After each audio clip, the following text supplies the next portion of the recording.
Hi, this is Nathan Scharf, and this will be my first rebuttal to my opponent's negative constructive. I believe that my side of the argument is currently much stronger for a number of reasons. First, to begin, my opponent believes that linking banks together is going to make it easier for hackers to obtain a greater deal of information. However, this is not the case. Linking these banks together only serves to add another wall of protection to our information that was not previously there before. She also states that the government having access to our financial information makes it easier for hackers to obtain it because their security is not as strong. However, the government does already have access to our financial information, whether it be through taxes or other financial tracking that they do. So adding this extra wall of protection will only serve to increase the protection of our information. She also states that when these banks are linked, it is easier for a hacker to penetrate one bank and expand that network of hacks into the other banks. However, this is not the case. Combined efforts do not make the information easier to obtain. They actually do the opposite. They serve to create a more secure and protected barrier to our private information that needs to be protected in order to maintain our financial security. And unity is what brings this security.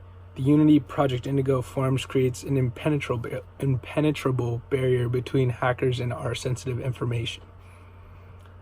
She also brings up that there was no solid information of foreign hackers obtaining funds from banks, and to address this, USA Today said an international hacking ring has stolen as much as $1 billion from more than 100 banks in 30 different countries, including the US, in what may be the biggest banking breach ever.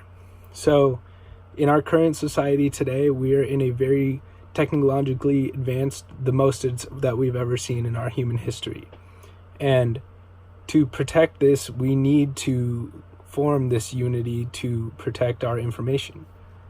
It can be seen through everything that goes on in the current news, all the new technological advances that are being made, both on the good side, protecting our information, and on the bad side, trying to steal that information.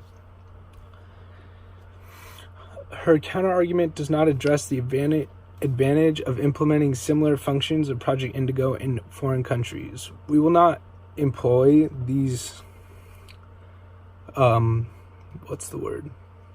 policies in the foreign countries that are hostile to us.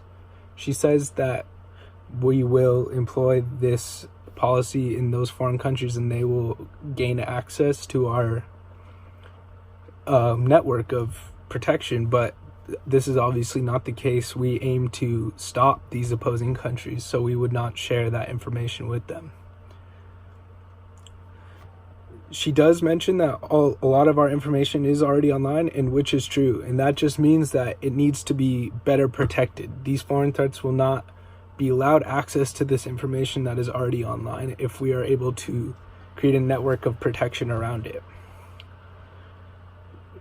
She states that it has limited proof that Project Indigo actually works, and this is because Project Indigo's main strength is in its numbers. With the limited number of banks being currently employing this method, it is difficult to see the current results. However, it is obvious that with the proper amount of banks joining up on Project Indigo, it will only increase the power of Project Indigo. So instead of 5 banks employing Project Indigo, once it moves over to, a greater amount, such maybe 500, that will only increase the security because we are able to see all threats coming no matter where they're coming from.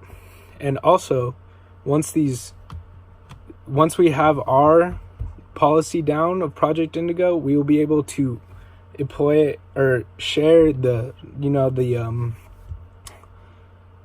framework of Project Indigo with these other countries. We are not aiming to, expand our network to these other countries. We're aiming to only provide protection for them. We're not going to share our private information with another foreign country. We are aiming to only give them our framework so that they are able to protect their banks, which will in turn protect our whole world. Because if hackers are able to attack them, then they can use those funds to attack us. And so if we're able to cut those funds off, then no funds will be entering the enemy countries from illegal means, which will mean less attacks on us and a more peaceful world in general. And for these reasons, I believe that Project Indigo is currently the best option for us to employ, and I'll see you in the next video.